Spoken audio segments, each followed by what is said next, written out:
Page 21, Das klinget so herrlich. And I can't pronounce that. I don't speak German. So if I screwed that up, I'm sorry, but that's what I do. I screw things up.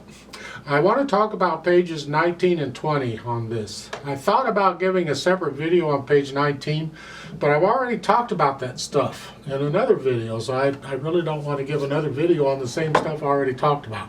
Just briefly, on page 19, they want you to do some more articulation. They've given you all the articulation we've had so far, and they're telling you to stick it in for the second line of this song.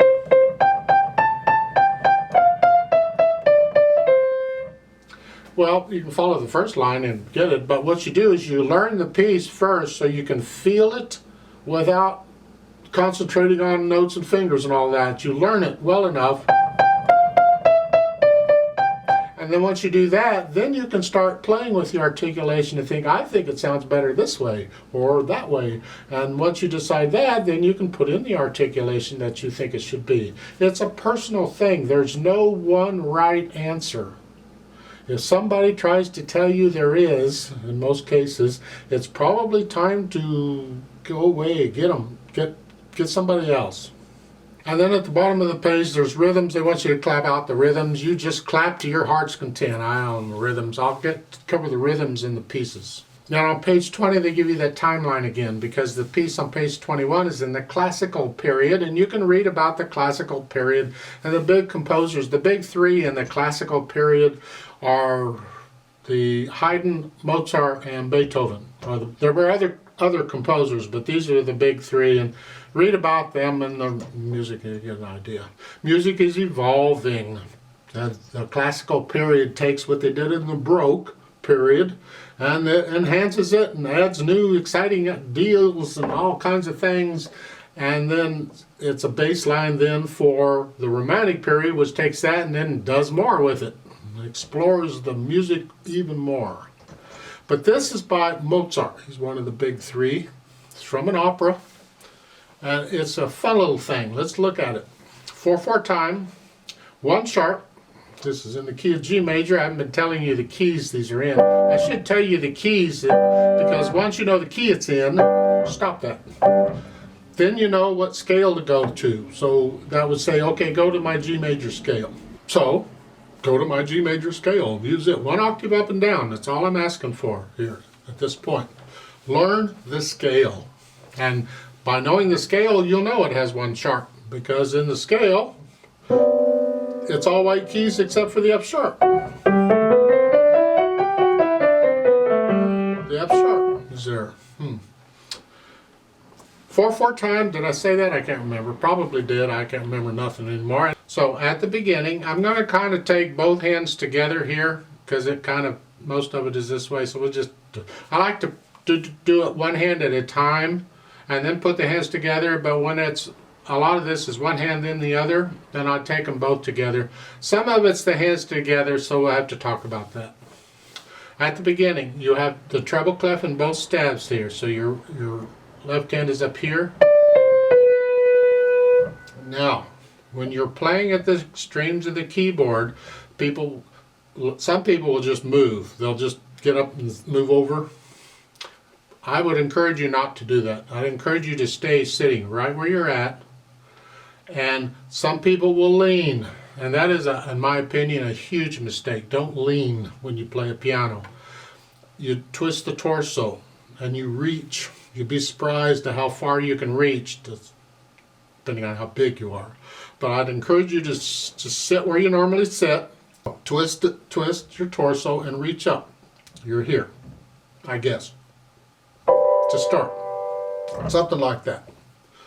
You may move around a little bit, but this is where you are. So it's good practice. You need to learn to play at the extremes without moving around. You're just twisting. So at the beginning, you're coming in on beat 4. 4 and 1. And then the right hand.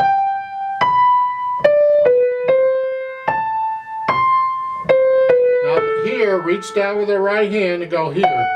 And claps the hand. You can move down, you got room, in time there's a rest, or you can leave it there and reach down and then come down. It's up to you.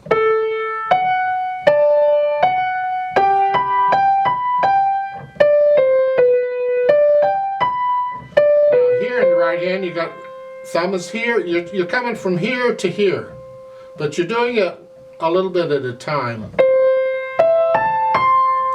And then the left hand, reach up, get the right hand out of the way, get out of the way. And then here. And then come back down. See? Lift the left hand up when you play the G. And they say second finger on the F sharp. It's up to you, that's fine. Then lift up. And fourth finger up here, move up. And the left hand goes down.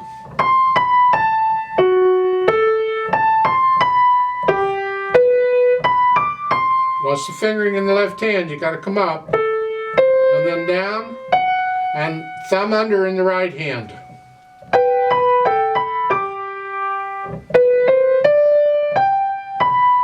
Second finger in the left hand. Second finger on the C. There's a few tricky little things in here, but you work them out slowly and you get it. And then when you kind of got it, you can add in, say, the articulation. There's staccatos here. Short staccatos.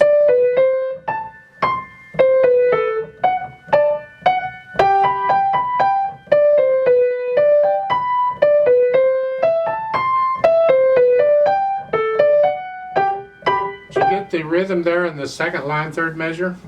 1 and 2 and 3 and 4 and. You take it real slow and you get it. It's a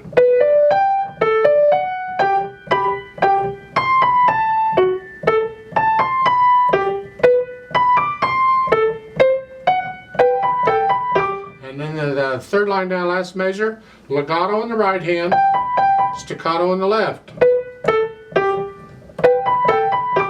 And that,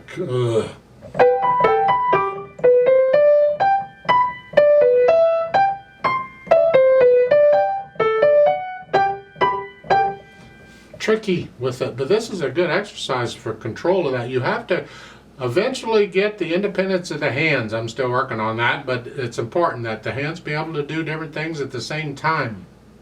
And again, scales will do that for you. Practice staccato in one hand, legato in the other, and then turn them around and do the other way around type thing, where it's staccato in the other hand and legato in the first hand. So then add the dynamics. It's sort of soft at the beginning, so you have to decide what that is. And go ahead and do this. In this piece, you can pretty much make both hands the same. Both hands moderately soft. It's like a statement and a reply, or, you know, oh yeah?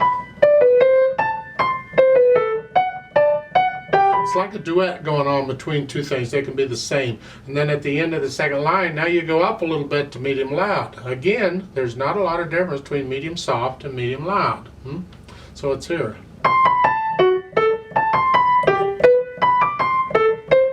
But then at the end of the next line, you go back down to medium soft. And there's a diminuendo in the last line, where now you're going to start getting a little softer to soft. I don't know about that. There's not a lot of difference between medium soft and soft. And they've given you 2 full measures to take that distance. So I would recommend that you don't start diminuendoing until the third measure. That you just keep this medium soft in the last line. Now start come right there. Use this. That's where you come down.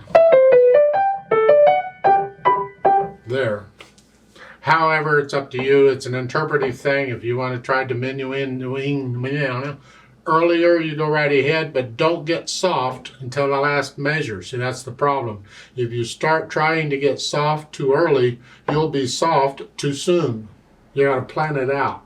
Now, moderato speed, I think that's about as fast as I've been going, about kind of in the middle. 1, 2, 3, not fast, not slow, just a comfortable in the middle.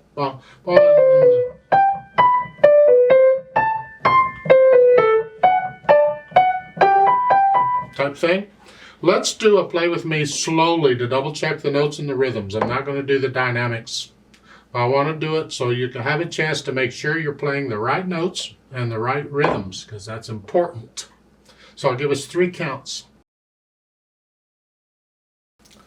1 and ready and go, and 2 and 3 and 2 and 3 and 2 and